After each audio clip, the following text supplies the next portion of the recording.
Vocês realmente gostaram mesmo do último vídeo. Eu realmente não estava esperando que meu vídeo transformando músicas do Gema Please em stand de Jojo fosse ficar no top 1 dos vídeos hypados por quase uma semana. E isso de verdade me deixou muito feliz, mas promessa é dívida, né? Eu combinei que se o vídeo fosse pro top 1, eu iria trazer a parte 2 ainda esse mês, e cá estou eu, cumprindo minha promessa. E caso você não tenha visto a primeira parte, eu recomendo que vocês a vejam, porque ela tá muito boa. E também não deixe de conferir a minha duologia de vídeos transformando músicas em stage de Jojo, e minha outra duologia transformando músicas brasileiras em stand de Jojo, porque eu realmente gosto muito dessa série e você também vai gostar. E como vocês sabem, esses vídeos surgem porque os stands de Jojo são baseados em músicas, bandas e artistas, e por algum motivo vocês têm muito interesse em saber como seria as músicas do Gema Please como stands. E falando no Gema Please, vulgo Yun Lee, vulgo MC Fedegoso, vulgo Toque Maru, vulgo Yang Lixo, vulgo MC VV, vulgo Túlio Zinga, vulgo Adam Sandler do canal Adam Sandler. Falando no Cabra, eu acho que nessa altura eu não preciso recapitular o como eu sou fã desse Cabra. Eu acho que você já tão careca de saber sobre isso. E enfim, sem mais enrolação, bora pro vídeo.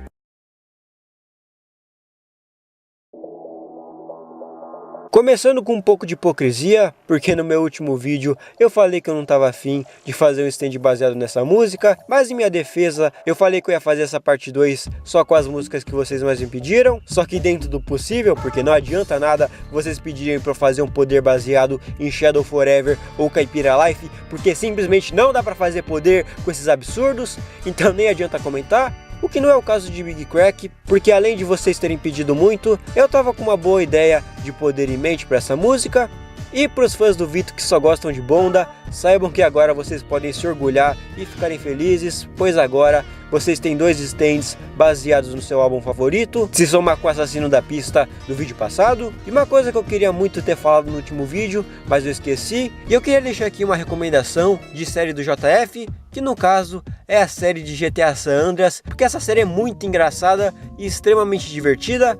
A minha vida em 2021 se baseava em chegar em casa depois da escola e assistir um episódio dessa série no almoço e esperar ansiosamente o dia inteiro pro episódio das 6 horas, de tanto que eu ria vendo essa desgraça, ria a ponto de ficar com dor no pescoço. Eu acho que todo mundo devia ver essa série, porque eu sinto que ela tá ficando meio esquecida. E, enfim, voltando pro desenho, eu preferi mudar o nome desse stand pra Gospel of Stone, porque eu não quero ficar falando Big Crack o vídeo inteiro, pra evitar problema, o que não muda muita coisa, porque a referência ainda se mantém. Se você ouviu a quadrologia dessa música, você continua pegando a referência, além de que eu acho esse nome muito mais legal.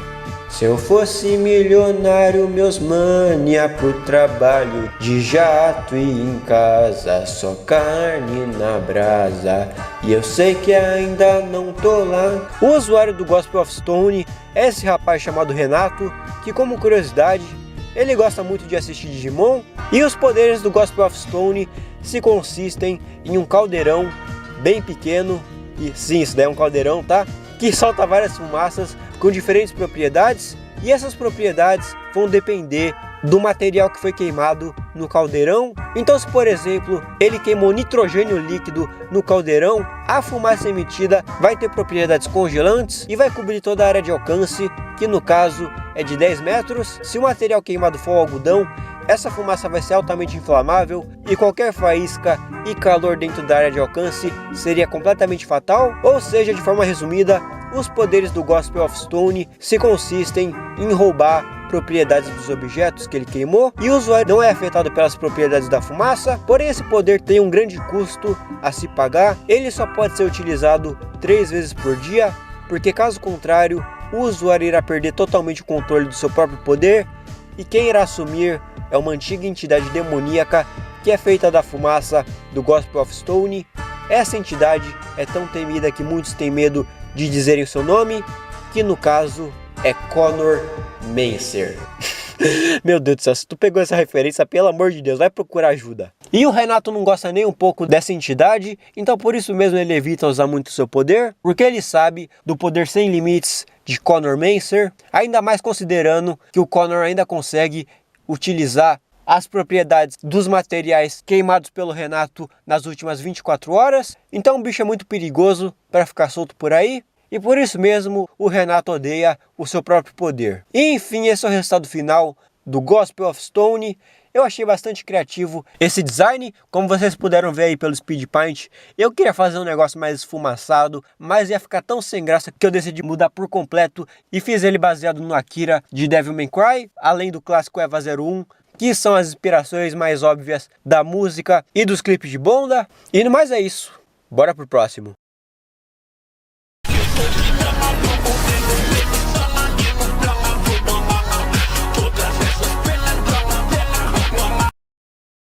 Seguindo agora com o maior clássico do Gameplays e também uma música que foi muito pedida e com razão na primeira parte, Polaroid, o maior clássico do nosso querido Soda Boy. E eu não vou mentir, eu gostava muito dessa música, principalmente lá para a época do ensino médio, mas com o passar dos anos, a minha opinião sobre essa música é a mesma do próprio Gema Please. Eu gosto dela, eu acho que ela tem um ritmo bem gostosinho, mas atualmente ela não é mais a minha vibe de música, não é algo que eu gosto de ouvir no meu dia a dia, é o mesmo caso do Radiohead, mas essa música se tornou tão importante para a própria carreira do Gameplays, que atualmente eu vejo ela muito mais como um comentário da própria figura do Gema Please enquanto músico, tanto que ela é referenciada por uma ótica metalinguística em A Última Porta, que é justamente a última faixa de Bonda 4, o Vito aparece na Praia do Laranjal com o mesmo moletom rosa do clipe de Polaroid.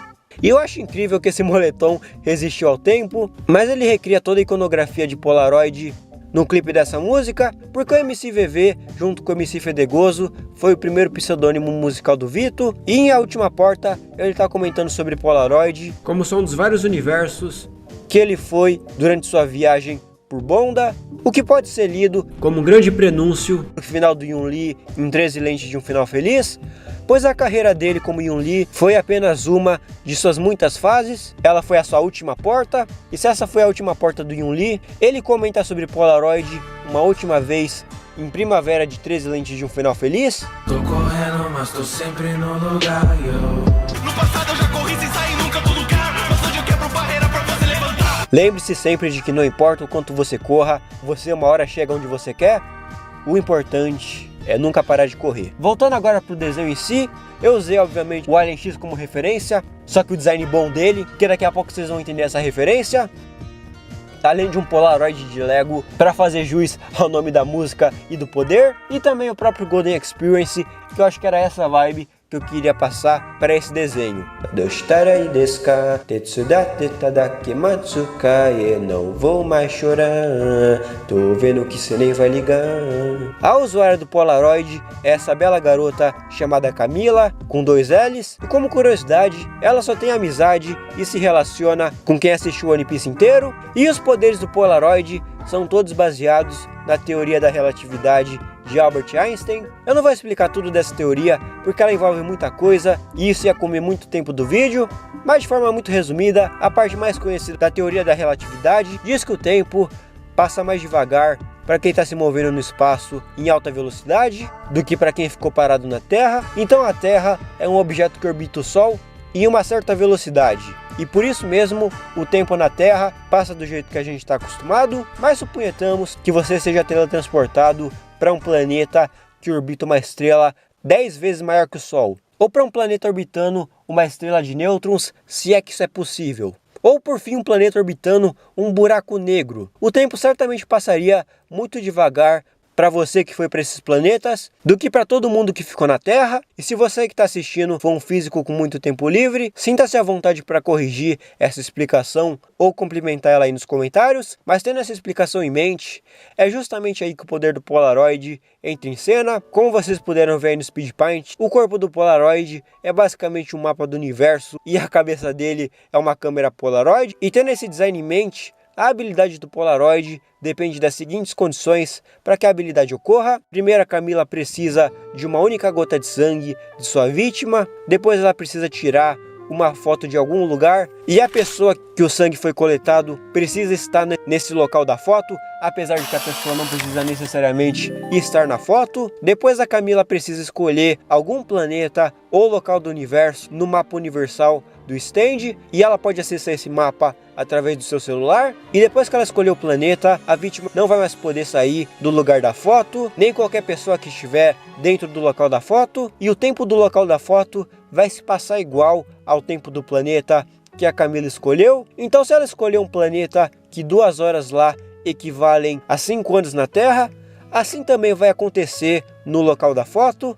E esse é um ótimo stand para atrasar seus inimigos, ainda mais considerando que a Camila tem salvo no seu celular alguns planetas que o tempo passa muito diferente lá. Mas esse stand possui uma grande fraqueza, que ao contrário do que você está pensando, ele não é feito do universo ou algo assim. Na verdade, o corpo dele é meio que como se fosse uma tela de TV, que está justamente transmitindo o mapa do universo e o planeta que a Camila quer que o tempo da foto passe igual a ele. Então, por isso mesmo, esse é um stand muito frágil, e se ele for achado, ele pode ser derrotado com pouquíssimos golpes, de tão frágil que ele é. E enfim, esse é o resultado final do Polaroid. Eu gostei bastante tanto do stand quanto da usuária. O design dos dois ficaram muito bons, apesar de que eu sinto que a Camila não gostaria da maioria de vocês, nem de mim, porque ninguém aqui viu o One Piece inteiro. Mas é isso, bora pro próximo. Tô sempre no lugar, eu passo atrás de poder te alcançar. Eu vou tênis sujo e rasgado de fugir da dor. Mas me espera, amor, mas me espera. E por fim nós temos uma das músicas mais famosas do Gameplays, Ratatouille, do álbum Quarantapes. Ficou muito famosa lá para 2020 por conta do vídeo do Vito junto com o Leandro Bife, mostrando o processo de criação dessa música engraçadinha. E ela é o exemplo perfeito das músicas que o Vito fazia lá por 2019, que eu falei no vídeo passado, que no caso são as músicas que são linear entre o sério e o shitpost, se bem que essa em específico é quase que 100% shitpost, mas ainda é uma música que dá pra ouvir no dia a dia, ao contrário das músicas mais tranquilas de Bonda.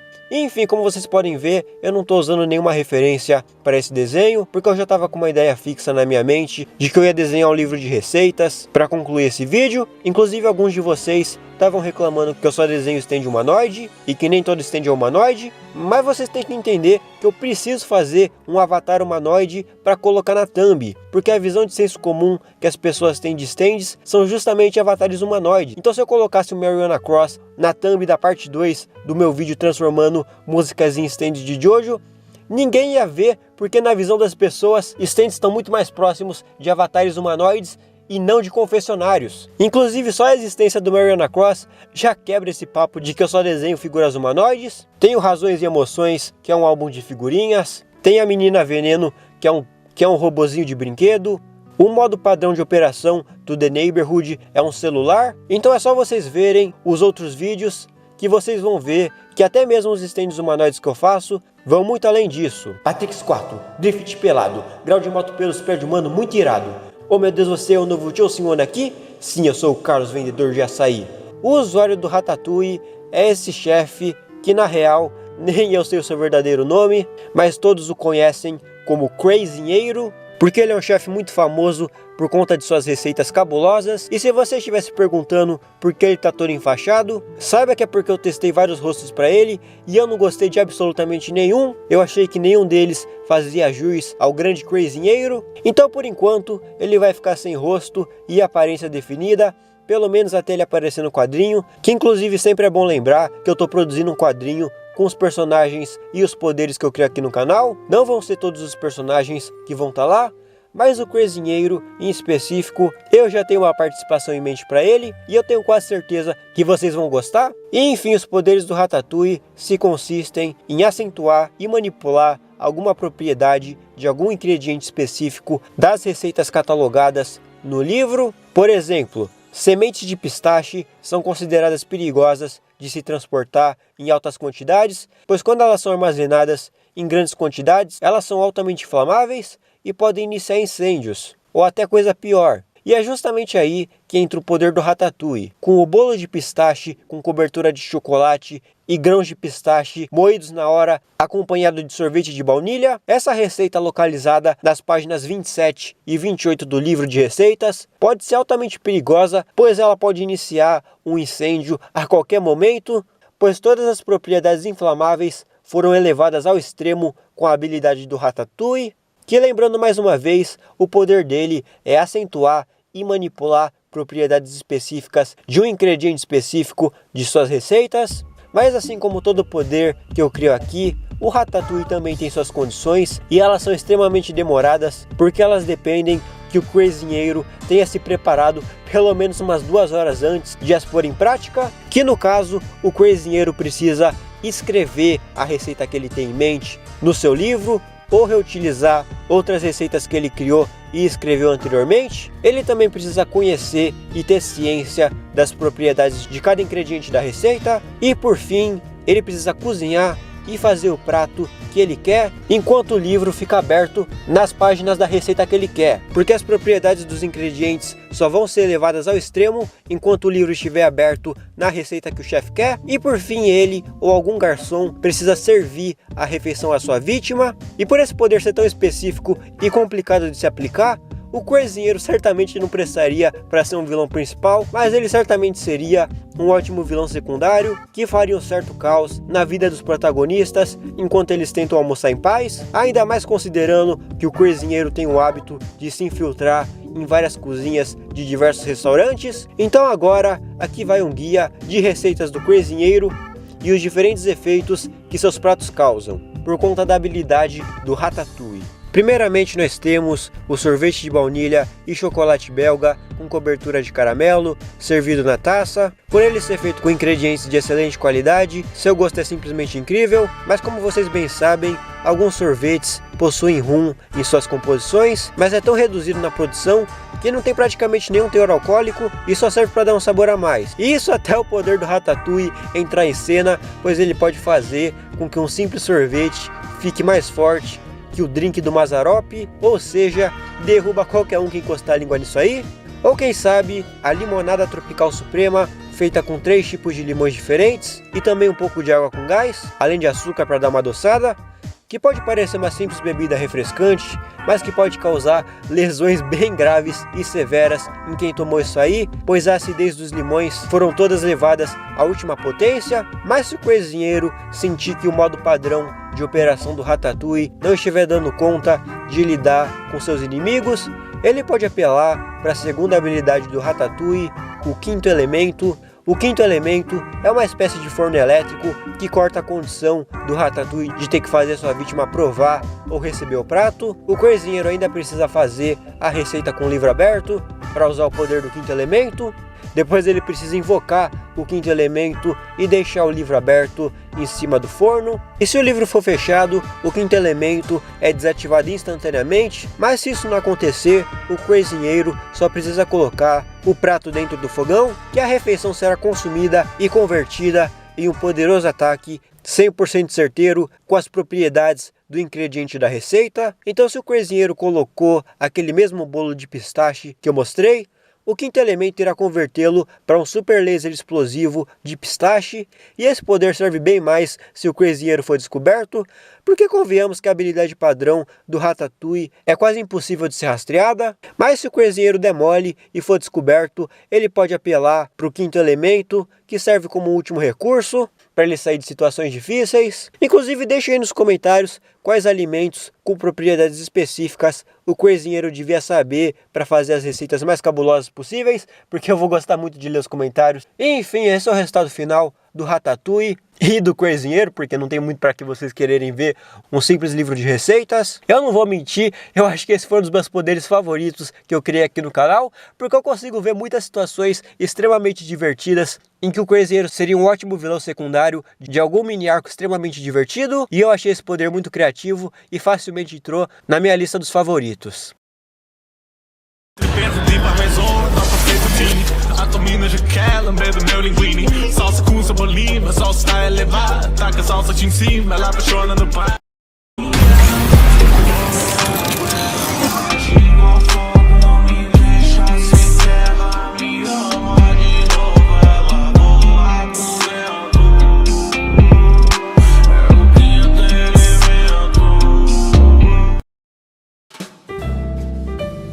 Enfim, é isso. Espero que tenham gostado. Se vocês gostaram, não se esqueça de compartilhar, curtir, comentar e também hypar o vídeo, porque o primeiro vídeo cresceu bastante por causa da ajuda que vocês deram hypando ele. Então não se esqueça de hypar o vídeo. E lembrando que eu ativei o Seja Membro aqui no canal e você pode estar apoiando ele a partir de R$ 1,99 com nível simples, R$ 7,99 com nível matemático e o R$ 19,99 com nível imperador. E virando membro em qualquer um desses níveis vai estar me ajudando bastante. Inclusive virem membros, porque eu preciso de membros para verem a série exclusiva que eu tô para lançar sobre os personagens que eu crio aqui no canal, porque eu crio muito poder, mas nunca me aprofundo sobre os personagens que eu crio. E eu tô para lançar uma série mês que vem, exclusiva para membros, contando mais detalhes da história e também do processo de criação desses personagens. Só que eu preciso de membros para ver essa série, então se você puder virar membro em qualquer um desses níveis, você vai estar ajudando muito. E é isso, né? Novamente eu duvido que o Gemaplis vai ver esse vídeo, porque eu tenho quase certeza que ele odeia Jojo. Mas no mais é isso. Espero que tenham gostado. Falhou! Calça de goleiro, short de boxeador.